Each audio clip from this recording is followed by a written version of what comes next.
Grabatzen ari garen unean gaueko 11:26 minutu igaro diren honetan, Jakak eta Eskirozek Elordi eta Zabaletaren aurka sexta on jokatu duten binakako txapelketa nagusiko 14. jardunaldiko ligaxkako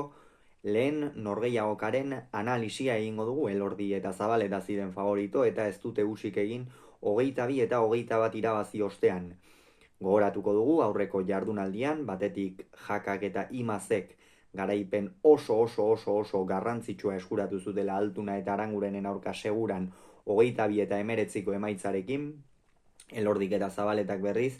porrot mingarria jasan zuten Peña eta Albizuren aurka Amorebi eta Etxanon 22 eta 14 galdu ostean. Gaurko norgehiagoka honek gainera bazuen garrantzia izan ere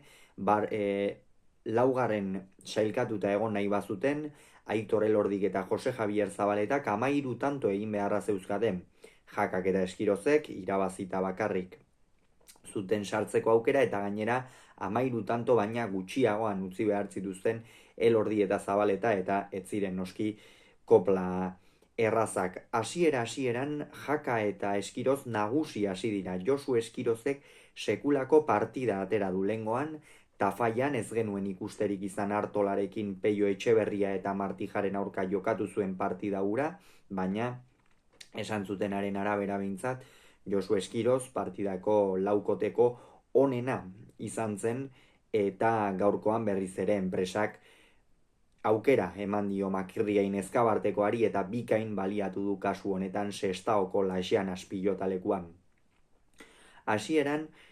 Jose Javier Zabaletak ez du agintzerik izan, gainera galtzaile antxean hasi da, Aitor Elordi ere aurrean airez eta normalean ongi edo egoki hartzen dituen pilotak neurriz kanpo hartzen, kantxan galduta bezala ikusi ditugu eta 6 eta 2 aurreratu dira. Gerora baina, pixkanaka euren onera itzuli dira eta erakustaldi handirik eman gabe edo, baina Jaka apur bat ekiditen ez, horixe baitzen gaurkoan urdinen helburua, batez ere Jaka ekiditea, eta Josu Eskirozek esan dugun oski partida handia egin duela eta alaxe egin du, baina normalean atzelaria 7. kuadrotik atzera protagonista denean bikotearentzat ez da zerbait positiboa izan ohi. Tantoak aurrera inala esan bezala asentatu dira, batez ere Jose Javier Zabaleta gehiago ematen hasi da, bizkarra gehiago erakusten,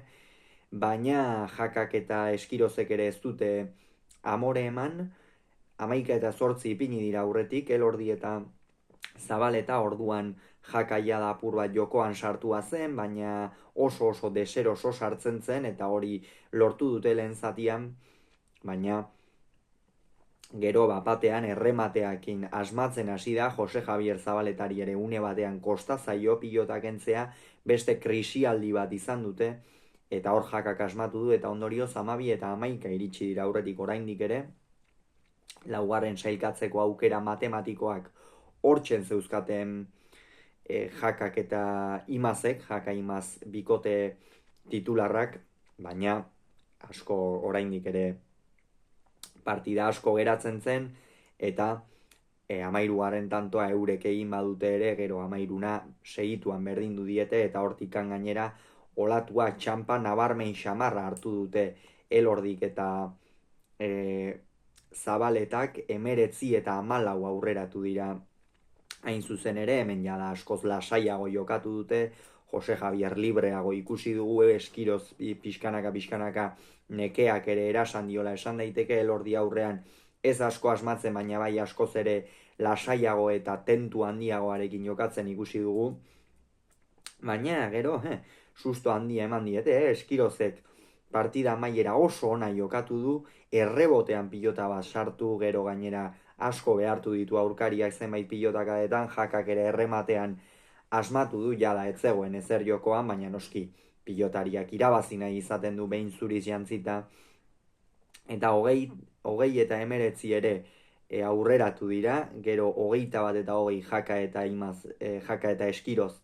ere, baina azkenerako 20 bana berdindu eta 22 eta 21 irabazi dute Elordik eta Zabaletak, eta honen bestez jada badugu lehen playoffeko partida, datorren ostegunean Tolosan jokatuko dute, Artolak eta Mari Ezkurrenak, Elordi eta Zabaletaren aurka haze partida. Jakak eta Imazek berriz, igandera arte itxaron beharko dute, euren aurkariak ezagutzeko Altuna eta Bikuña edo Peña eta Albisu izango dituzte. Aurkari, hause beraz esan beharreko, aurrengoan gehiago izango zuen, bitarte honen izan agur.